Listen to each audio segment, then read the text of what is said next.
출발 새 아침.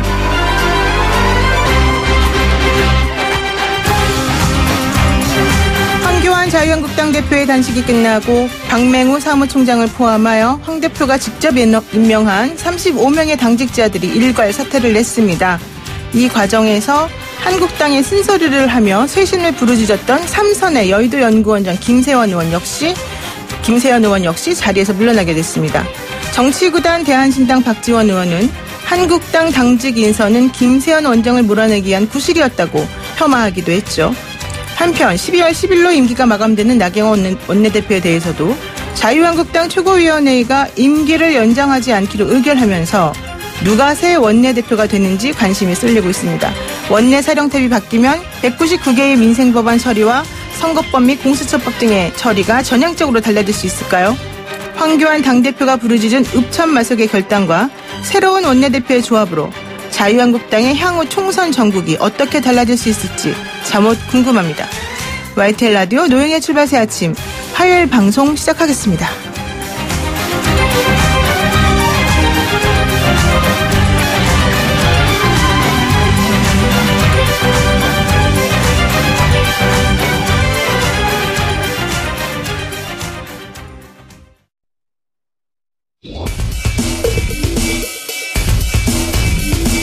막히는 출근길 뉴스엔 급행열차를 타라. 헬마 뉴스. 답답한 출근길 진지한 뉴스로 시원하게 뚫어보자. 헬마 뉴스. 오늘도 헬마우스 임경빈 작가 나와 계십니다. 안녕하세요. 안녕하세요. 한 이틀 지금 하셨어요? 네. 네, 어떻습니까? 일단 아침에 일어나는 게 정말 쉬운 일이 아니구나라는 걸 다시 한번 느낍니다. 그렇군요. 네. 그래도 저는 젊은 피가 이 에너지를 딱 팍팍 주는 것 같아서 아주 좋습니다. 그래서 오늘 제가 이제 빨간색도 입고 왔습니다. 오, 아주 예뻐요. 예. 자, 오늘 첫 소식은 뭡니까? 나경원 원내대표 소식입니다. 네. 일단은 나경원 원내대표가 이제 곧 전 원내대표가 된다는 그런 소식입니다. 그렇죠. 원래 작년 12월 11일 날 임기가 시작이 돼서 예. 오는 12월 10일 날 네. 임기가 딱 끝나는데요. 예, 원내대표 임기가 1년이기 때문에 그렇죠. 공식 임기는 오는 10일에 끝나는 게 맞습니다. 네. 근데 이제 나경원 원내대표가 어제 의원총회 마무리 발언을 하면서 네. 자신의 임기 연장 얘기를 꺼내서 좀 파문이 일어났는데 오늘 그러니까 어제 얘기를 꺼내서 오늘 의원총회를 소집해가지고 재신임 투표를 하겠다. 그렇죠. 그러면서 의원들한테 다 참석해서 이제 투표를 해달라 이런 문자를 보내기도 했습니다. 네. 총선이 몇 개월 안 남았고 연말 전국이 지금 복잡하게 돌아가고 있기 때문에 원내 사령탑이 좀 끌고 가야 되는 거 아니냐. 내년 5월까지는 내가 하겠다. 이런 의지를 보인 겁니다. 네. 20대 국회는 끝까지 내가 하겠다 이거였는데 결국 황교안 대표가 이걸 좀 무시한 게 아닌가. 결과적으로는 그렇게 됐습니다. 이제 왜냐하면 최근에 뭐 강석호 의원이라든지 네. 유기준 의원이라든지 이런 분들이 출마를 이미 공식화를 하고 있는 상황이었고, 그렇죠. 게다가 이제 황교안 대표 같은 경우는 최근에 자신의 어떤 친정 체제를 강화하는 그런 방향으로 나가고 있었기 때문에 좀 반발이 좀 있었습니다. 그래서 황교안 대표가 이제 비공개 최고위원회의를 소집해서 그 최고위원회의에서 만장일치로. 그러니까요. 만장일치도 중요해요. 만장일치로 임기 연장은 불가하다. 이런 이제 결정이 나왔고요.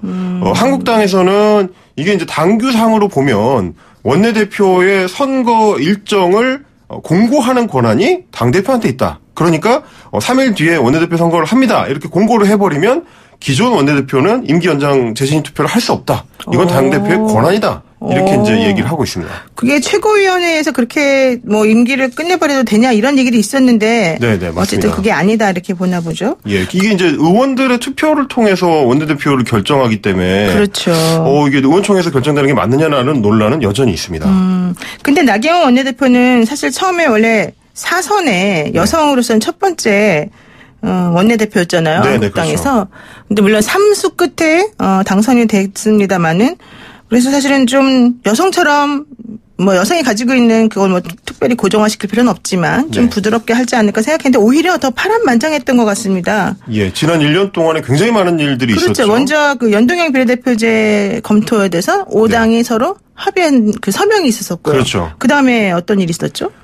사실 그 합의안이 임기 내내 발목을 어떻게 잡았죠. 보면 발목을 잡은 셈이 됐는데요. 네. 그러다 보니까 선거법 개정안을 가지고 이제 좌충우돌하는 여야가 이제 충돌하는 상황들이 많이 빚어졌고 그게 결국은 패스트트랙 사태로 가게 됐고 사태라고 하면 좀 그렇겠군요. 패스트트랙 법안으로 이제 태워지게 됐고 네, 동물국회를 이제 또 만들어내는 이유가 되기도 했고. 이유가 됐죠. 네. 그리고 그게 결국은 검찰 수사를 자유한국당 의원들이 60여 명이나 받게 그렇죠. 되는 그런 상황이 됐고 또 그 패스트트랙 법안이 지금의 이제 필리버스터 사태를 만들어내는 이런 연쇄 충돌이 일어나게 됐던 거죠. 그러니까요. 199개 법안에 대해서 필리버스터 한다는 생각은 아무도 못했는데. 사상 초유의 예. 그게 이제 특이한 생각이라서 아무도 못했는지 해서는 안 되는 생각이라서 아무도 못했는지는 모르겠습니다만. 네. 어쨌든 파란만장하고 또 자기 나름대로는 좀 뭔가 좀 아쉬운 그런 상황이 아닌가 싶습니다. 그런데 이제 어쨌든 그러면 다음 수순이 있죠. 이제 당장 당내에서 원내대표를 뽑아야 되는 거 아니겠습니까? 맞습니다. 그래서 이제 원내대표에 이미 그 강석호 의원은 이제 출마를 공식화한 상황이고 이제 다른 의원들도 조금씩 이제 출마설이 흘러나오고 있는데요. 네. 이런 상황에서 나 원내대표가 황교안 대표하고 이제 재신임 문제를 따로 상의를 안 하고 던졌다 이런 얘기가 있습니다. 그러다 보니까 그렇잖아도 황교안 대표하고 나 원내대표 사이에 약간 미묘한 어떤 신경전이 있다. 서로 이제 그 당의 간판이 되려고 하는 그런 미묘한 경쟁이 있는 게 아니냐라는 얘기는 그동안 꾸준히 나왔었거든요. 그렇죠. 근데 이제 결과적으로는 결국 황교안 대표한테 나경원 원내대표가 밀린 셈이 됐습니다. 그러니까 황교안 당대표하고 나경원 원내대표가 좀 서로 간에 좀 안 맞는 부분이 있었나 봐요. 소통이 안 되나 봐요. 뭐 그것도 그렇고요. 뭐 일단 기본적으로 이제 황교안 대표는 대선을 겨냥하고 있는 입장이고 나경원 원내대표 정도 돼도 제가 잘은 모릅니다만 내심 어느 정도 있지 않겠습니까? 그렇죠. 예, 네, 그러다 보니까 이제 중량급 정치인들끼리는 아무래도 서로 이제 완전히 이제 합치되기가 좀 쉽지 않은 그런 측면도 있을 거고. 네, 어쨌든 지금 뭐 출사표를 던지고 있는 분들은 강석호, 유기준, 심재철 의원 이런 분들인데요. 네. 정치 타협을 좀 중시하겠다라는 얘기를 하고 있기 때문에 예. 향후 이분들 중에 뭐 누가 되든지 간에 조금 달라질 수 있는 현재와 달라질 수 있는 상황이 되지 않을까 싶습니다. 그리고요. 원내대표는 원래 국회 안에서 당의 얼굴이고 뭐 협상 창구이기 때문에 이게 중요한 게 물론 당대표가 공천을 줍니다마는 네. 어때요? 내년에 총선을 앞두고 공천 영향력이라고 하는 걸 무시 못하잖아요?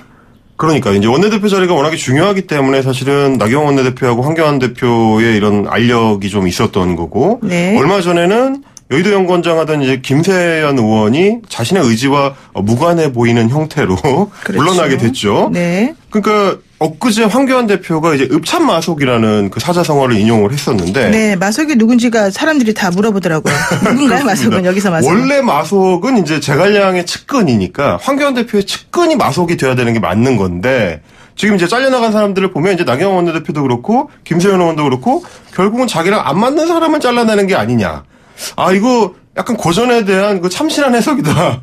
이런 얘기들이 나오고 있습니다. 그렇군요. 근데 또 김도읍 의원은 네. 살아남았어요.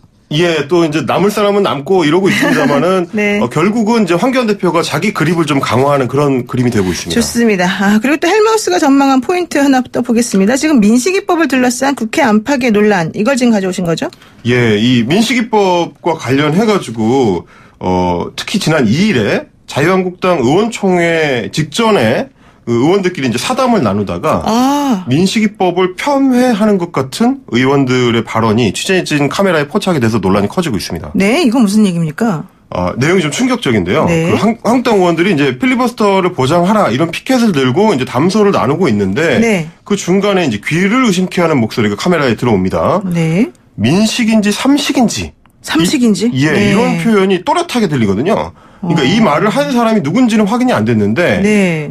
부모들의 가슴을 찢는 표현이죠, 사실은. 이게 안타깝게 그렇죠. 하늘나라로 간 그 아이의 이름을 법안에 붙였을 때는 네. 그만큼 간절한 건데 그 의미를 생각해 본다면은 도대체 입에서 이게 나올 수 있는 말인가. 이 민식이 엄마인 그 박초희 씨는 네. 방송에서 이런 얘기를 했었습니다.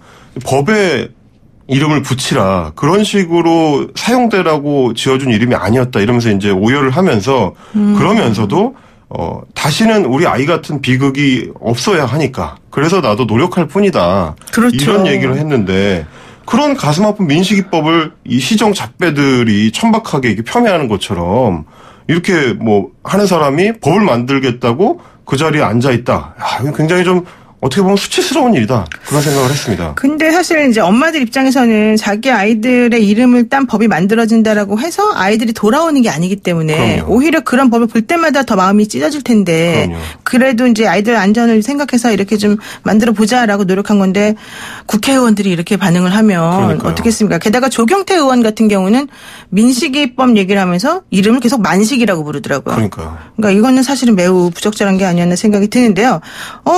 이런 얘기가 또 하나 있어요. 좀 놀라웠는데 전 이게 보수 성향을 가진 인터넷 커뮤니티에서 민식이법을 호도하는 악질 루머들이 번지고 있다. 이거 가짜뉴스 아닙니까? 네, 그래서 제가 이 사안을 가져온 건데요. 네. 악질 거짓말들이 퍼지고 있다는 얘기를 듣고 이제 찾아봤는데 정말 기가 찹니다. 민식이법은 악법이다. 라는 식의 선동이 엄청나게 이제 퍼지고 있더라고요. 보수 유튜버 사이에서요? 예. 특히 이제 예. 보수 유튜버들이 그거를 퍼뜨리는 스피커 역할을 하고 있었는데, 네. 운전자가 규정 속도를 지켜도 어쩔 수 없이 이제 피하기 어려운 사고가 스쿨존에서 나도 무조건 징역 3년 이상의 징역형을 받게 된다. 이런 이제 공포 선동이 굉장히 많았고요. 네네. 근데 글 내용들을 하나하나 뜯어보면은 법안의 세부 내용을 한두 개씩 빼먹고 불안감만 키우는 그런 선동하는 내용들로 채워져 있었습니다. 네. 마치 이 법이 잘못이 없는 운전자들을 처벌하는 게 목적인 것처럼 자극적으로 거짓말을 지어내고 막 이러고 있더라고요. 사실 진행자께서 이제 법률가시니까 누구보다 잘 아시겠지만 네. 애초에 그런 방식으로 법을 만들 수가 없잖아요. 그렇죠. 본인이 다 모든 규정을 제대로 지켰으면 인명사고가 난다 하더라도 그 책임을 물을 수는 없는 것이죠. 형사적으로는 특히. 그렇죠. 뭐 민사적으로는 보험 같은 것으로 뭐 치료비를 뭐 처리해 줄 수는 있긴 하겠지만. 근데 이런 상황으로 왜 자꾸 이런 가짜 뉴스가 나오는 걸까요? 그러니까 아마도 이게 그 보수 성향의 유튜버나 보수 성향의 그 커뮤니티 입장에서는 네. 이걸로 이제 자유한국당이 민식이법 발목 잡았다는 공격을 계속 받으니까 네. 이 사람들의 얕은 생각으로는 네. 민식이법 자체를 좀 훼손시켜서 이 국면을 좀 빠져나가 보자라는 생각을 하고 있는 게 아닌가, 그런 저열한 생각을 하고 있는 게 아닌가라는 네. 생각이 들었습니다. 그럴 수도 있겠군요. 마지막으로 짧게 하나만 보고 가죠. 트럼프 대통령이 무력도 사용할 수 있다 이런 말을 했다는데 이건 무슨 말이에요? 북한에 대한 질문을 이제 네. 나토 정상회의 기자회견에서 받았는데, 그러니까 김정은 위원장이 비핵화 약속을 지키길 바란다, 지켜볼 것이다 이런 얘기를 하면서 네. 미국은 역사상 가장 강력한 군대를 갖고 있고 나는 이걸 사용하기를 원하지는 않는데 만약에 해야 한다면 우리는 할 것이다, 사용할 것이다, 이제 이런 얘기를 한 겁니다. 이거 좀 협박 아닙니까? 그게 이제 약간 좀 애매하긴 합니다. 이제 네네. 김정은 위원장이랑 나랑 이제 사이가 좋다, 우리는 서로 좋아한다, 뭐 이런 얘기를 중간중간에 섞으면서 그러면서도 슬쩍 던진 거거든요. 네. 그러니까 나는 너를 믿고 있어. 근데 잘해라. 내가 똑바로 하는지 지켜본다. 이런 의미를 약간 담은 것 같아가지고 잘해라라는 격려일 수도 있고, 네. 이를 악물면서 잘해라 이러면 이제 약간 네. 협박이 되는 거죠. 무섭네요. 네, 그렇군요. 네, 오늘 말씀 여기까지 들어야 될 것 같은데요. 트럼프 대통령이 한반도 정세를 흔드는 미국 대통령만 아니었어도 우리가 트럼프 대통령의 행동을 조금 더 여유롭게 지켜볼 수 있지 않았을까 생각이 드는데 좀 걱정입니다. 네. 네, 오늘 말씀 여기까지 듣겠습니다. 고맙습니다. 감사합니다. 네, 지금까지 헬마우스의 임경빈 작가와 함께했습니다. 아침을 시작하는 슬기로운 방법. 오늘 내게 이로운 뉴스. 노영희의 출발 새 아침 슬기로운 인터뷰. 자유한국당의 필리버스터 전략으로 멈춰선 국회에 바른미래당 오신환 원내대표가 마지막 중재안을 던졌습니다. 하지만 민주당도 한국당도 마지막 중재안이라는 공은 받지 않았습니다. 왜 이럴까요? 패스트트랙 국회 협상 카드는 전혀 없는 걸까요? 바른미래당 오신환 원내대표 연결해서 이야기 한번 나눠보겠습니다. 대표님 안녕하세요. 네, 안녕하세요. 오신환입니다. 네, 요즘 많이 어려우시겠어요. 이래저래. 예, 국회도 그렇고 당도 그렇고 네. 예, 쉽지가 않네요. 예. 아니 게다가 이거는 이 문제 먼저 좀 한번 얘기해 볼까 하는데 그 손학규 대표로부터 뭐 당원권 정지 처분을 받으셨나요? 예, 뭐 윤리위원회에서 네. 그런 징계 결정을 내렸다고 통보는 받았는데요. 네. 이게 뭐 제가 원내대표직은 의원들이 직접 선출하는 국회직이기 때문에 네. 사실은 뭐 당원과 관련된 권한 뭐 최고위원회에 겸직을 하게 되어 있거든요. 네네. 그런 것들은 뭐 제한할 수 있으나 국회직은 국회법 절차에 따라서 등록되어 있는 것이거든요. 네. 그래서 뭐 전혀 뭐 법률적으로 실효적으로 뭐 할 수 있는 일이 없기 때문에 뭐 그냥 전혀 문제가 없다 이렇게 해석이 됩니다. 그러니까 당원권 정지라는 징계가 내려지긴 했지만 원내대표 자리를 임의로 그렇게 내려놓게 할 수는 없으니까 괜찮다 이런 얘기신가 봐요. 네, 뭐 이미 국회 사무처도 네. 정당 내부의 문제에 관여하지 않겠다 이렇게 선언을 했고요. 예, 전혀 문제될 게 없다 이렇게 보고 있습니다. 이게 지금 바른미래당의 신당 창당을 추진하고 있는 오신환 원내대표를 비롯한 소속원 4분에 대해서 당원권 정지 1년을 내린 것 때문인 거잖아요. 그렇죠? 네네. 그럼 지금 그 변화와 혁신을 위한 비상행동 그 신당 창당 준비는 잘 돼가고 있습니까? 지금 다가오는 8일 날 이제 발기인 대회를 하고요. 네. 그다음에 창준위를 꾸려서 네. 예, 신당 창당 과정으로 지금 준비 중에 있습니다. 그렇군요. 네, 네. 알겠습니다. 오늘 그 얘기는 여기까지 좀 정리를 하고요. 우리가 지금 좀 관심 있는 게 바로 우리 오 대표께서 얘기하고 있는 원포인트 그 국회에 뭐 합의하는 거, 법안 처리하는 거 이 얘기가 좀 중요한데요. 네네. 지금 오신환 원내대표의 중지안이 이겁니까? 한국당은 준연동형 비례대표제를 받고 민주당은 공수처의 기소권에 제한을 주는 선에서 대타협할 것을 양당에 제안한다. 이게 맞는 겁니까? 그게 이제 패스트트랙 이미 4월에 지정된 그 법안이 지금 가장 큰 쟁점이잖아요. 그렇죠. 예, 그것을 양당이 이제 합의하고 네. 이 파국으로 치닫는 국회를 좀 정상화하자라는 최종 마지막 제안을 제가 드린 거고요. 네. 원포인트 본회의는 지금 소위 필리버스터로 한국당이 지난 본회의에 199건의 필리버스터를 제안한 부분에 대해서 네. 예, 국회가 멈춰 있기 때문에 민생개혁 법안의 경우는 하루 원포인트로 본회의를 잡아서 일단 우선 처리하자라는 다른 제안을 한 겁니다. 예. 그러면 그 민식이법과 포함한 이제 그 어린이 교통안전법과 그리고 유치원 3법 그리고 원내대표 간에 합의한 데이터 3법과 국회법 이 정도를 먼저 우선 처리하자라는 네. 원포인트 제안을 한 것이고요. 네. 지금 사회자께서 말씀하신 그 준연동형 비례제를 받고 네. 민주당은 공수처의 기소권을 제한을 두자라고 하는 것은 그 패스트트랙 법안에 대해서 제가 제안을 또 한 겁니다. 예. 그게 지금 권은희 의원이 내놓은 안하고 같은 거 아니에요? 권은희 의원의 안은 네. 지금 그러니까는 공수처 안에 기소심의위원회를 둬서 네. 예, 그 배심제를 채택한 기소심의위원회를 두는 것이거든요.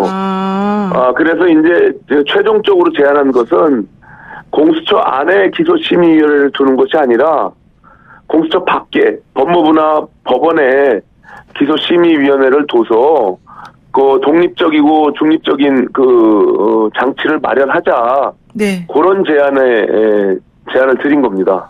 그렇군요. 제가 보기에는 좀 합리적으로는 사실은 대표님께서 말씀하신 게 양쪽에서 좀 수용 가능한 것 같이 보이긴 하는데 또 정치인들은 그렇습니다. 이제 한국당은 뭐 연동형의 연자도 못 꺼내게 하고 그렇죠. 민주당은 과거 2004년 노무현 정부 때 네. 기소권 없는 공수처를 정부 입법안 국무회의를 통해서 발의를 해놓은 경험이 있으면서도 네네. 수사기소권을 모두 다 가져야 되는 공수처만을 주장하고 있어서 이게 전혀 양쪽이 타협할 기미가 보이지 않습니다. 그래서 제가 좀 절박한 마음으로 네네. 국회가 좀 이런 식으로 파국을 맞이해서는 안 된다. 그래서 양쪽이 조금 양보하고 네. 우리가 모든 걸 다 가지려고 하면 네. 결국에는 아무것도 못 갖는 것이 되거든요. 그래서 그렇죠. 이것은 모두가 패배하는 길로 간다. 그래서 이런 제안을 드렸는데 뭐 여지껏 아무런 답변이 없습니다. 양쪽에서 사실 제대로 된 적극적인 반응을 하지 않고 있습니다. 그런데요, 지금 네. 우리 그 대표님께서 말하는 준연동형 비례대표제라고 하는 게 결국 민주당이 말하는 연동률 50%의 준연동형 비례대표제 이겁니까? 네, 맞습니다. 그 이미 패스트트랙으로 지정돼 있는 그 선거법이죠. 예, 준연동형 50% 연동형을 하는 그 연동형을 받아라라는 네. 얘기고요. 다만 뭐 지금 225대 75로 지금 지정이 돼 있죠. 그렇죠. 그 비례대표가 75명인데 네. 예, 그 숫자가 너무 많죠. 28군데 지역구를 이제 없애야 되기 때문에 예. 그런 어떤 조정의 타협을 좀 여지를 두고 다만 준연동형이라는 뭐 대표성과 비례성을 좀 강화하는 그런 제도의 도입은 한국당이 좀 수용해라 이런 제안을 한 겁니다. 예. 그렇지만 나경원 원내대표는 준연동형 비례대표자 이런 거는 뭐냐 도대체 이거 위헌적인 거 아니냐 아무도 모른다 이런 식으로 나오고 있지 않습니까? 뭐 논란은 있을 수 있습니다. 근데 어쨌든 정치가 최종 합의하고 결정을 내리는 부분들에 대해서는 저는 국민들의 이해를 좀 구하는 수밖에 없다라고 네. 판단이 되고요. 네. 이게 뭐 순수 연동형으로 100% 가게 되면 그러면 이제 개헌을 통해서 내각제와 조응하는 그런 선거 제도이기 때문에 네. 이 분권형으로 갈 수밖에 없는 그런 구조가 나타나겠죠. 그래서 지금 과도기적인 측면이 있어서 일단 준연동형부터 도입하자라는 그런 주장인 것이거든요. 그래서 일단은 시작은 이렇게 하자. 지금 달리 방법이 없다 이렇게 보고 있습니다. 네, 근데요, 사실 저는 이게 약간 변수가 생긴 것 같아요. 어제 그 나경원 원내대표가 재신임 되지 않고 이 12월 10일이면은 끝나게 돼 있잖아요, 임기가. 아, 그렇습니다. 예. 그렇게 되고 지금 민주당에서 생각하고 있는 것은 이번에 정기국회 이제 본회의 열지 않으면서 12월 10일을 기준으로 해서 살라미식으로 임시회의 열어서 처리하겠다라고 하는 거기 때문에 네. 그렇게 되면 그 10일이라고 하는 것을 기준으로 해서 뭔가 좀 달라질 가능성은 있다. 이렇게 보는데 어떻습니까? 그게 이제 공교롭게도 정기국회 10일과 네. 나경원 원내대표의 임기가 뭐 같이 끝나는데요. 지금 말씀하신 대로 정기국회 내에서 뭐 지금 7일, 8일, 9일 뭐 그 즈음에 패스트트랙 그 선거법을 먼저 처리하기 위한 시도를 할 것이다 이렇게 예고하고 있는데요. 그렇게 되면 이미 이 파국으로 치닫는 그 첫걸음이 되기 때문에 네. 저는 뭐 지금 한국당의 원내대표의 교체 변수가 있기 때문에 네. 10일 이후에 우리가 새로운 국면 속에서 다시 한번 최종적인 타협의 길은 있다 이렇게 보고 있습니다. 왜냐하면 네. 지금 유치원 3법은 소위 상임위에 180일, 법사위에 90일, 그리고 본회의에 60일. 네. 그래서 총 330일이 끝난 겁니다. 그렇죠. 그런데 지금 4월에 지정한 패스트트랙 3법은 상임위에 180일, 법사위에 90일. 여기까지만 끝난 거예요. 네네. 본회의에 60일의 기간이 아직 남아 있습니다. 그런데 이것을 의장이 이제 직권으로 상정시키려고 하는 것이기 때문에 네. 아직 충분히 좀 우리가 합의할 수 있는 협상의 시간은 좀 남았다 이렇게 보고 저는 양당이 좀 이성을 되찾고 네. 국민을 보고 이렇게 국회가 20대 국회를 파국으로 끝내면 저는 너무 절망적이다 이렇게 생각하고 있습니다. 양당이 이성을 좀 되찾았으면 좋겠다 이 말씀이 되게 네. 들어오는데요. 지금 민주당에서 얘기하고 있는 것은 4+1이라고 하는 한국당의 이런 식의 행동을 좀 저지할 때 다른 당하고 한번 같이 한번 해보자 이런 얘기인 것 같아요. 그러면은 우리 바른미래당이나 뭐 혹은 변혁 네. 의원님들은 여기에 어떻게 동조하시는 건가요? 어떤 건가요? 아니 이제 그러니까 지금 아시다시피 작년에 예산안을 통과시킬 때 네. 야 사당이 손학규 대표 단식과 함께 예산안 처리를 거부했잖아요. 그렇죠. 그러다 보니까 소위 더불어 한국당이라고 네. 민주당과 한국당이 야합을 해서 통과시키지 않았습니까? 네네.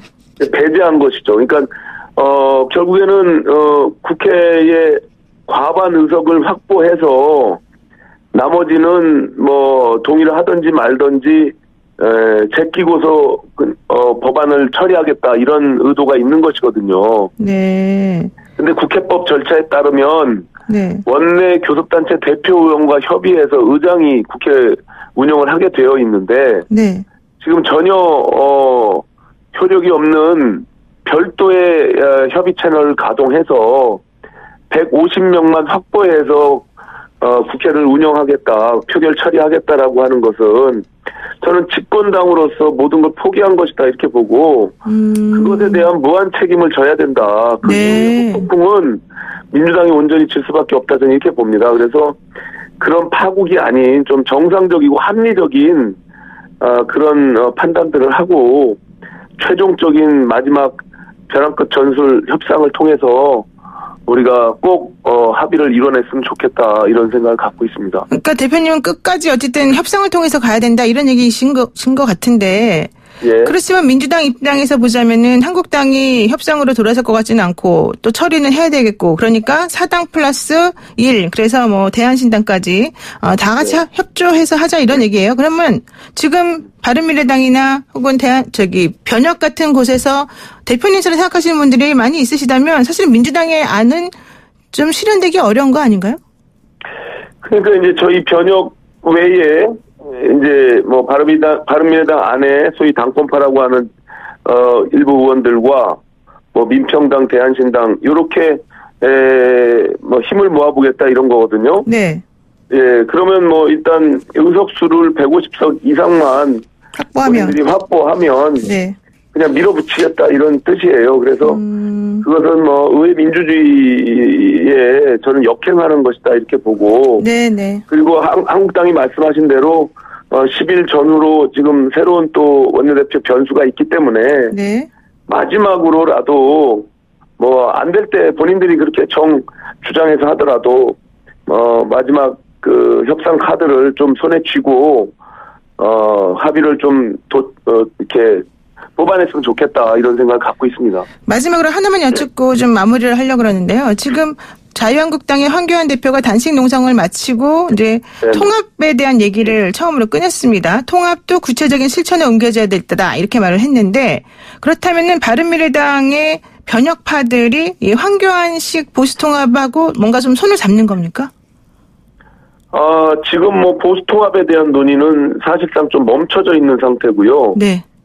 지금 뭐 황교안 대표 단식으로 인해서 뭐 건강은 좀 회복하신 것 같아 다행이라 보이는데 일단은 저희는 새로운 신당 우리가 추구하고 있는 그 방향에 맞게끔 지금 뚜벅뚜벅 걸어 나가고 있습니다. 다만 지금 유승민 전 대표께서 3원칙을 제시했는데 그 부분에 대한 사실 명확한 입장 표명이 없거든요. 그래서 네.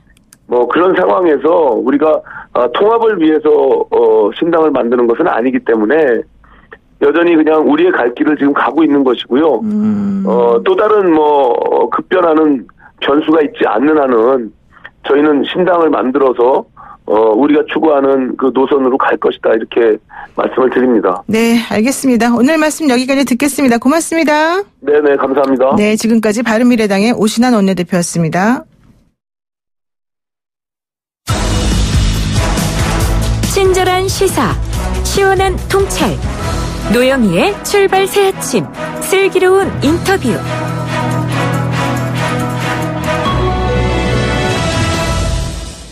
네, 경기도 성남의 한 어린이집에서 5살짜리 아이가 또래 친구에게 성폭력을 당했다는 의혹이 제기됐습니다. 아이를 둔 부모 입장에서는 이런 소식 들을 때마다 가슴이 철렁철렁한데요.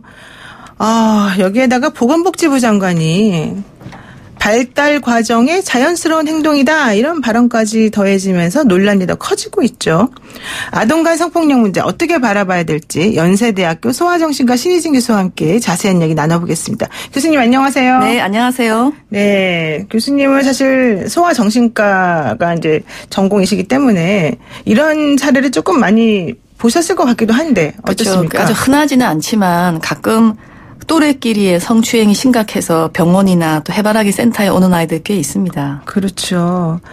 그런데 우선 이제 이 사건에 대해서 얘기를 해보면 성남시의 한 어린이집에서 만 5세 여자아이가 또래 남자아이에게 성폭력을 당했다는 주장인데 이 아이가 어린이집 교실 그리고 아파트 자전거 보관소 이런 장소도 여러 군데예요. 이런 곳에서 여자아이를 성폭행하고 또 뭐 얘기 듣기로는 망보는 사람까지 뭐 옆에 세워놨다 이런 얘기도 있더라고요. 근데 소아정신과 전문의로서 보시기에 어떻습니까? 이 사건 자체가. 사실 그 성인 성폭력 가해자들의 행동을 봐더라도 굉장히 우리가 놀라지 않습니까? 네. 근데 이제 일단 아이들이 이런 문제가 생길 때는 거의 성인과 유사하게 이렇게 심각하게 가기도 합니다. 그래서 성인과 다른 점은 이 아직 5살짜리의 그 가해로 의심되는 아이 역시 우리가 굉장히 보호해서 해야 될 아이이기 때문에 심지어 소아정신과 의사들은 이 아이를 빨리 평가해서 치료를 해야 되지 않느냐. 뭐 때문에 이렇게 됐는지 빨리 연유를 밝혀야 된다. 지금 그렇게 말씀하고 있습니다. 그러니까 지금 치료가 필요한 그런 현상이라고 그렇죠. 좀 보시는 응급으로 거예요? 이 아이가 왜 그런지 평가와 치료가 지금 필요한 상황이라고 봅니다. 근데 이제 지금 그 발달기, 아동 발달기를 이렇게 단계별로 보게 되면요.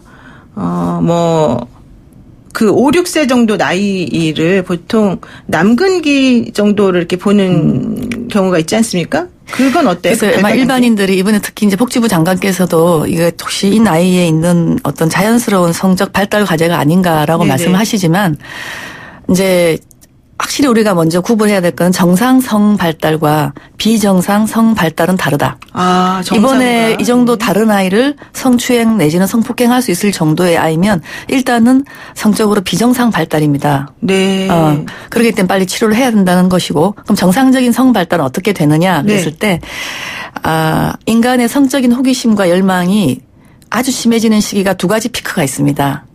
3에서 5세 사이 만으로 네. 유아기 하고요. 네. 두 번째가 사춘기죠. 그렇죠. 그래서 이 유아기 때 아이들이 굉장히 성적인 호기심과 또 성적인 열망도 강합니다. 아마 이런 정상 발달의 이론을 가지고 아마 복지부 장관님 말씀하신 것 같은데 이런 부분을 비정상 성 발달에 그렇게 대입할 수는 절대로 없습니다. 그렇군요. 그러니까 만 3세에서 5세 정도 되면 내 신체와 다른 성을 가진 이성의 신체가 조금 다르다는 것, 이 엄마하고 아빠를 보면서 이제 그런 것을 알게 되니까, 뭔가 좀 다르다, 궁금하다, 호기심을 가질 수는 있다. 그리고 그건 정상적인 거다. 하지만 그 호기심을 가졌다라고 해서 그런 식으로 행동이 옮기고 그런 식으로 하는 거는 비정상적인 거다. 이렇게 그렇죠. 보시는 거죠. 예. 그러면 우리 그 보건복지부 장관이 물론 사과하셨습니다만은 그 장관이 생각하는 그런 말 같은 경우는 좀 절대 안 맞는 말이네요. 특히 저는 그분의 위치가 보건복지부입니다. 그렇죠. 그러니까 복지도 하시지만 보건이란 것은 헬스죠. 네. 그러면 적어도 그 자리에서 그런 이야기를 하시려면은 우리가 예를 듭시다. 우리가 만약 우리나라에 갑자기 무슨 원인 불명의 전염병이 생겼다. 네. 그랬을 때 감기하고 비슷하니까 감기약 먹죠. 이렇게 하는 거와 비슷한 얘기예요. 제 입장에서는. 그 장관의 그런 말은? 예, 예를 들면 이런 문제가 생기면 그 아이가 혹시 어떤 비정상 발달 내지는 어떤 병이 있기 때문에 그럴까라고 누구보다 먼저 생각해야 될 사람이 바로 보건복지부를 이끄는 수장이십니다. 근데 네. 그분의 입에서 갑자기 일반인도 생각하기 힘들 정도의 그 정말 상식 이하의 지식을 또 여러 명 앞에서 얘기를 하지 않았습니까? 그렇죠. 저는 그래서 거기서 너무 놀랐습니다. 이게 어떻게 내가 이해를 해야 되나 보건인의 입장으로서. 네. 그렇기 때문에 저는 사실 일반인들의 놀람과 더해서 어떤 전문성을 최대한으로 살려서 어떤 그 국가의 일을 집행해야 될 분이 갑자기 이런 전문성이 전혀 없는 이야기를 전문성인 양 이렇게 얘기를 하시는 걸 보고 전 정말 놀랐습니다. 그렇죠.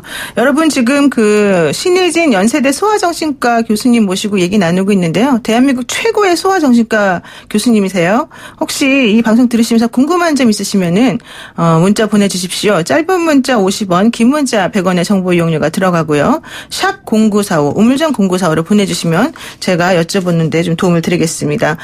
계속해서 이야기를 이어나가게 되면요. 사실 우리가 이제 사실 저는 기사를 보고 그 제목이 딱 나와 있어서 너무 보기가 싫어서 제목 자체를 클릭을 안 했는데 안 볼 수가 없는 상황이 돼버렸지 않습니까? 근데 결국 우리가 이런 사건을 접하기가 쉽지 않은데도 불구하고 아동 간 성 관련 사고가 어쨌든 조금씩은 일어나고 있는 게 아닌가 이런 생각이 들어요. 매년 증가합니다. 매년 증가합니까? 예, 지금 우리나라가 다른 성범죄도 통계를 보시면 자꾸 올라가고 있는데 특히 어린이 쪽 13세 이하의 어떤 성적인 문제는 더 많이 증가합니다. 왜 그럴까요, 그러면? 그래서 이제 그 원인이야말로 정말 많은 원인이 작용하죠. 그랬을 때 제가 예전에 생각할 때는 점점 어떤 야동이라든지 그런 노출이 더 심해져서 이제 그렇다라고 생각을 했지만 요즘은 양상이 어떠냐면 사실 이 성이라는 게 성폭력은 다른 폭력하고 다른 점이 하나 있습니다. 다른 폭력은 미워서 때리기만 하지만 성폭력은 대부분 누구랑 친하고 싶을 때 성적인 흥분이 올라오면서 그 성적인 폭력을 하기 때문에 그래서 그루밍이라든지 이렇게 다른 것보다는 먼저 이렇게 상대를 달래놓고 시작하고 일종의 친밀감을 해소하는 부분까지 같이 있습니다. 근데 최근에는 저는 이렇게 보면은 은둔형 외톨이도 많듯이 아주 어린 시절에 가족이나 부모하고 친밀하게 지내야 될 시기들은 많이 박탈당하는 게 현실입니다. 네. 특히 요즘의 사회는 그게 심각하기 때문에 이런 어떤 어린 나이부터 벌써 성적인 문제뿐만 아니라 그보다 더 깊은 친밀성을 형성해야 되는 발달 과제부터 아이들이 벌써 어려움이 있기 때문에 성적인 문제와 더불어서 누구랑 친하고 싶었을 때 성적인 흥분이 함께 올라오는 문제가 동시에 발생하면서 이런 문제를 저는 더 많이 만든다고 생각하기 때문에 제 예상으로는 향후 성과 관련된 특히 어린이들 사이의 성추행 문제도 저는 더 많아질 거로 생각합니다. 아, 그래요? 그러니까 지금 교수님 말씀 들어보면은 아동과 성 관련된 사고가 점점 증가하는 추세에 있고 네.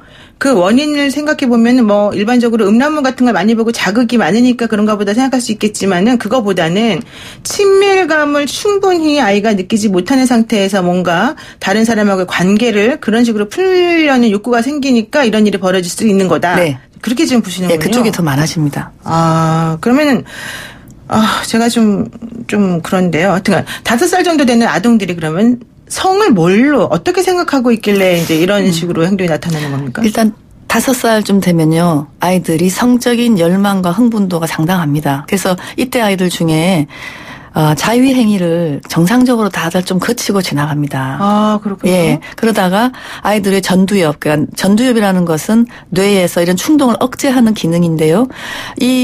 그 뇌 발달이 초등학교 들어가기 전이 되면은 상당히 강해지기 때문에 그때부터 이성이 본능을 많이 누름으로 인하여 이런 성적인 열망이 상당히 감소하고 조절이 되기 시작합니다. 그러다 다시 사춘기가 되면은 성호르몬이 확 올라가면서 다시 또 시작되고 그래서 인간은 2가지 피크가 있다는 거죠. 성적인 발달에. 아, 지금 우리 애청자분께서 문자를 주셨는데요. 9676 쓰시는 분께서요. 선생님, 3, 4살 아이의 자위행위를 봤습니다. 이 아이들이 자위행위할 때는 어떻게 해야 됩니까? 우리가 이런 질문이시네요. 말씀대로 이 나이에는 성적인 호기심과 열망이 강하기 때문에 자위행위는 다 정상적으로 하는데 문제는 부모님들이 공개적으로 하면 안 된다 당연히 제재를 하시죠. 그랬을 때 1달 이상 지속되면 이것 역시 혹시 얘가 아까 말씀드렸듯이 친밀감을 형성에 어려움이 있거나 불안도가 높은 아이들은 이 자위를 하면서 그것을 감소시키기 때문에 다른 정신적 어려움이 있을 가능성도 있으니 전문가를 찾아보는 게 좋습니다. 아, 그러니까 1달 정도 이상 지속이 되면. 아, 그러니까 이런 행위를 할 때 그냥 그거 자체가 그렇게 한 번씩 지나가는 거라 그러면은 너무 심각하게 볼 필요는 없고 오랫동안 장기간 계속된다 그러면은 좀 정신적으로 어떤 문제가 있을 수도 있으니까 한번 전문가 찾아가 보는 게 좋겠다 이런 얘기신 거죠. 그리고요. 지금 4120 쓰시는 우리 애청자분께서는요.